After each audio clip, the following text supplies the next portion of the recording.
Hey y'all, it's Shay Like the Butter. So I'm going to be getting into a true crime Thursday. So I'm going to try to bring out a true crime story every Thursday, you guys. So come on and join me in my first true crime story. I'm going to be talking about Stevie Bates. She was a 19-year-old girl that went missing back in April 2012, and her body was recently identified. She was involved in Occupy Wall Street movement, a protest movement against how poor and wealthy people have lived in different ways and are treated differently by others, and against how corporations use their money.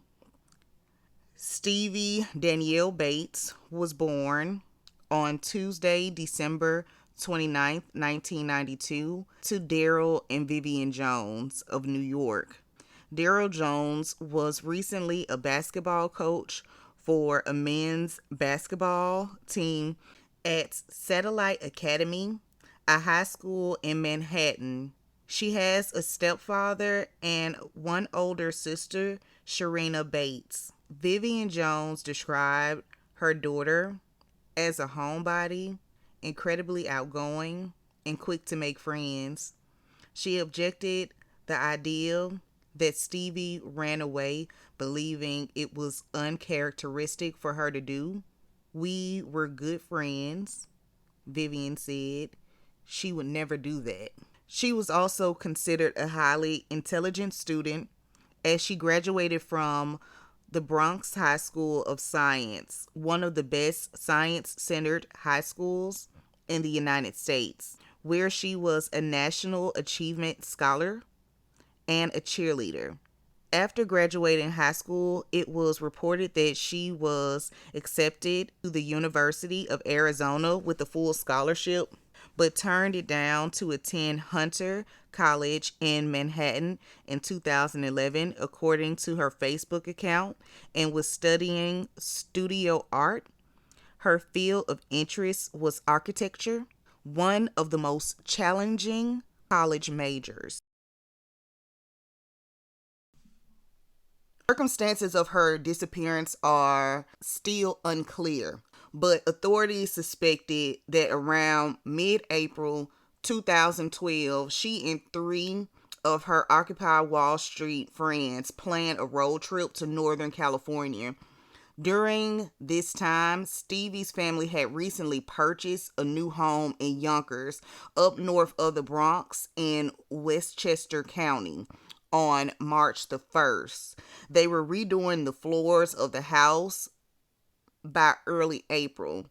So Stevie, she was supposed to be staying with either friends or her sister in Brooklyn for a few days while the house was being touched up at that time. So the last time she had been physically seen by a family member is when she left the house to go on the trip with her Occupy Wall Street members when they went to Northern California. She hadn't been seen by her family, but she had been heard from by her mother since that time.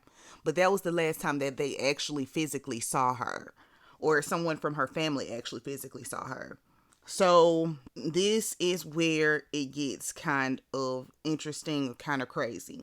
On April 19th, she called her mother from Virginia using a friend's phone to keep in contact.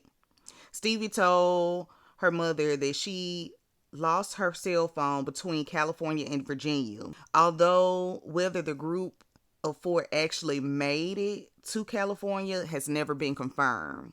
Also, before Stevie's disappearance, her mother stated her appearance and personality seemed to have changed after two of her friends had suddenly died.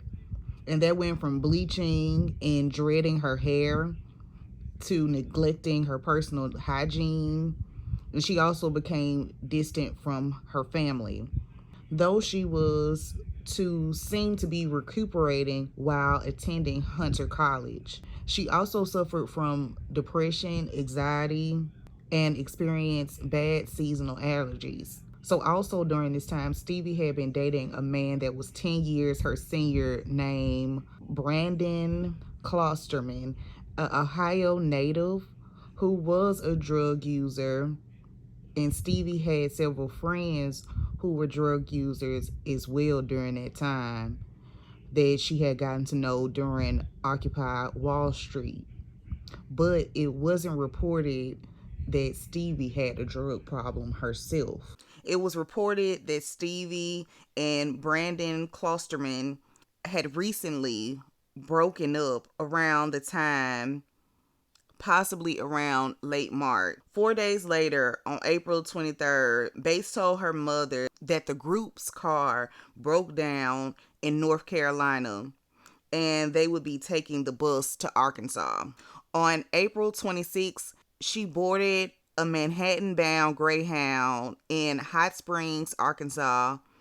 On the evening of April 27th, she called her mother from her last known location in Pittsburgh, Pennsylvania, during a bus layover before reaching New York at the Port Authority bus terminal. So her mother offered to pick her up, but she declined. She stated that she had made arrangements to go directly from the Port Authority to Klosterman's place in Brooklyn to pick up some of her belongings before she would go home to her family's newly purchased home in Yonkers. Now, on April the 28th, 2012, at approximately 9 a.m., Stevie was spotted through surveillance cameras at the Port Authority.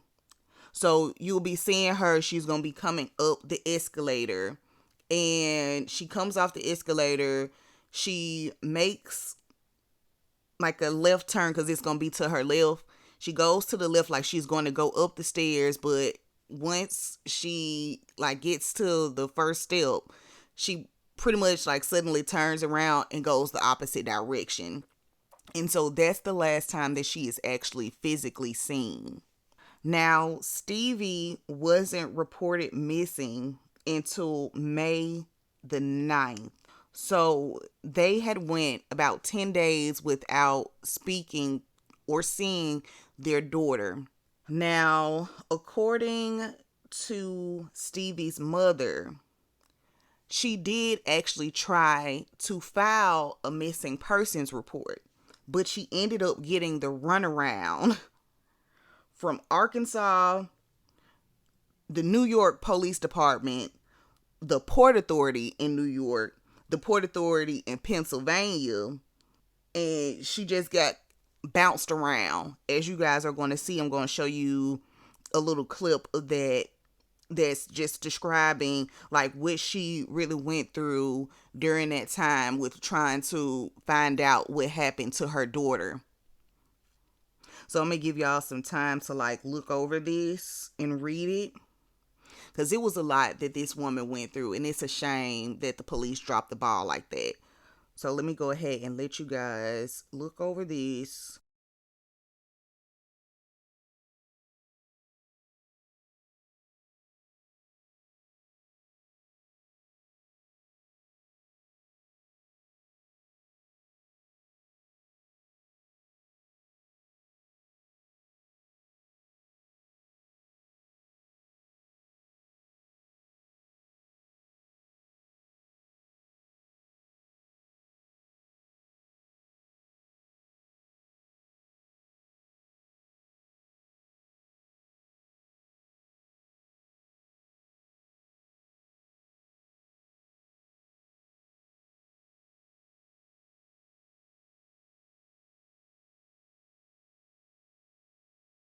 Now you guys see what her mom went through.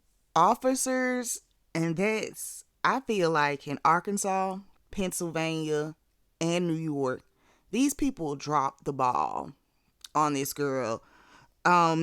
She was seen boarding the Greyhound bus when she was in Arkansas, so that's the last thing that they had of her. It took some time for the New York Police Department to be able to pull up that surveillance on when she actually arrived in New York, because originally they were going back and forth with this woman as if like they didn't even know or weren't sure that she even had made it to New York when she actually did. When this was reported, what should have happened is that they should have went there first to the Port Authority bus station to verify if she had made it to New York, but they didn't even do that. So they dropped the ball on this young girl and caused this girl to be missing for 10 years, you guys. So she was recently identified this year in 2022, even though they had found the remains at a construction site in 2020, at the end of 2020 in September. But this girl had remained missing for 12 this girl had remained missing for 10 years. Her family did not know her whereabouts or what had happened to her. And unfortunately, they ended up getting the notification that their daughter was no longer here, that she is currently deceased. It's really sad that people don't care enough to do their jobs.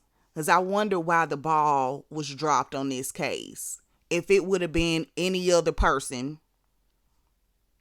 specifically, a white person, would this have really happened? Or would we have found out something or gotten some more information? Because really and truthfully, as I research it, you don't have a lot of information. It pretty much stops cold. Now, they are currently investigating what possibly could have happened to her. Like, pretty much they're trying to say like, oh, we can't rule out if it's drugs, or we don't know if there's really foul play involved, but she was found wrapped in the carpet. If she died due to a drug overdose, why was she wrapped in a carpet? Like, that doesn't make any sense. Someone would have had to wrap her up in a carpet, you guys. Come on. But they really dropped the ball on this young girl and her family, and they had to suffer for all this time not knowing what happened to her. They had to suffer pretty much 2 years to be able to find out if this was actually her body. Think about that. Think about if it's your loved one. Would you want to have to go through that? I wouldn't, and I'm pretty sure nobody else would as well. But sometimes that's the hardship of the missing. I really don't like missing cases because they're never like really resolved. It's always a question mark. And now with this particular missing case, the young lady, Stevie Bates, she was missing. Now we know she's deceased, but now we have to answer the next question on what actually happened to her. What really happened? We don't know. Her boyfriend is currently under investigation. Originally, when this happened back in 2012, he was questioned. He was staying, because he didn't really have a place to live. He was one of those people that were called, he was called a squatter. So he lived inside a vacant building in Brooklyn. And so that's where she was going to once she made it to New York. She was going to Brooklyn to get her belongings from him. So it stated that they broke up around March, and the last time he had heard from her, which Brandon claims, was on the 19th before she went on the trip to Northern California. But he hadn't heard from her since then. Now, to me, I feel like it's a little grayish, because how would she have really known to go to his place to go pick up her stuff? To me personally, it sounded like she would have had some type of communication with him. I don't know for certain, but that's just what it seems like to me. She would have had to have some type of communication with this man for her to be so adamant on going to Brooklyn to meet up with him to get some of her belongings before she actually went home. So she was just trying to get some of her stuff that was there in this abandoned building where he was living, and she wanted to get her stuff so she could be able to go to her new home, or the new home that her parents had purchased. But her boyfriend, he said that he hadn't heard from her since the 19th. So when the investigators did a little further digging, they noticed that all of the messages between her and Brandon had been deleted on his side. So all of those messages between them had been removed. Now, they pretty much just chalked this off to them being recently broken up. So it's understandable when you break up with a person, sometimes you will delete those messages. And I am a person that is well known for doing that. But that is something typical. When you break up with a person, you'll delete pictures, all that stuff. You don't want to see them.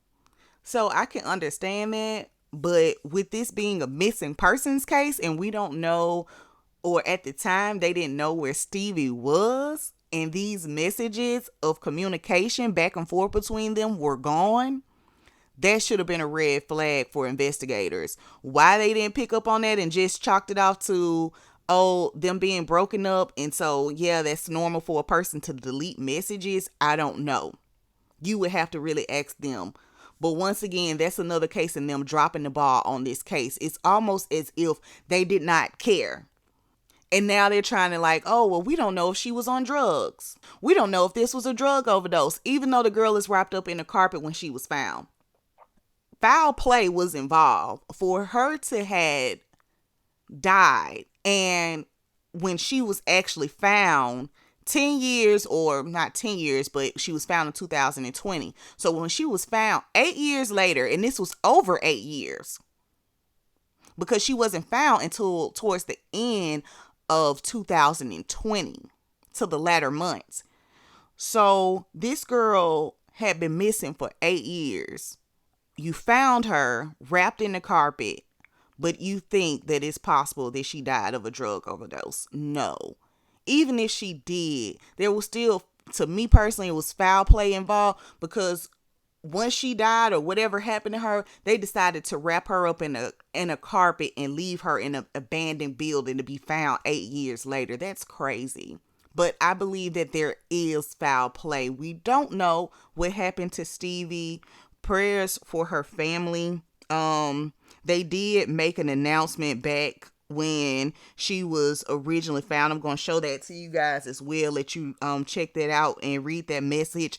And it came from her website, because they had started a website, findsteviebates.com. So it's a website that's currently up. If you guys want to look at it to get more information, you can, on what the family has been able to provide with their due diligence in trying to find their missing loved one that the police really didn't care about and really didn't try to find. Let's be honest. To me personally, they didn't try to really find this girl. And she was found by luck, by a construction worker, just doing their job, picking up something, noticing that, hey, like, this isn't right. What is this? And noticing that it is pretty much a mummified skeleton that's in this carpet that's wrapped up. If it wouldn't have been for those construction workers, Stevie would have probably never been found. The police did not do their job. The New York Police Department should be ashamed. They should be ashamed. I mean, I hope that they find some resolution and everything gets resolved. I still question the boyfriend. He's a major question mark, because he was the last person that saw Stevie alive. But now that we know that Stevie is found, hopefully the police department from here is going to do their job and really investigate this, so this girl's family can get some complete closure instead of it being halfway done. But at least now they know where she is. So at least they have that little glimmer of hope to know that she's no longer a missing person. Unfortunately, she is deceased, and that's something that's a barrier that they're going to have to get across. But now they know for a fact where she is. And that's a blessing, because some missing people never get that. Some missing people's family, they never get that. But you guys let me know what you think, okay? Because I would love to get anybody's opinion, because this is a crazy case. It's crazy. Rest in peace to Stevie Bates. I hope that you find the closure that you deserve. I'm out, you guys. Bye.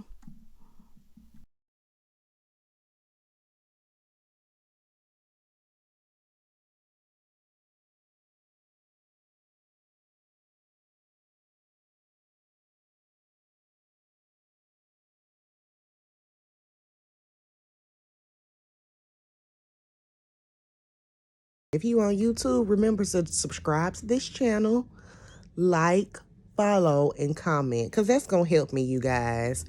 Also, if you want, you can go to TikTok if you're a TikTok user, and you can follow me on TikTok. It's the same name, Shay Like the Butter. Look me up, y'all. Bye.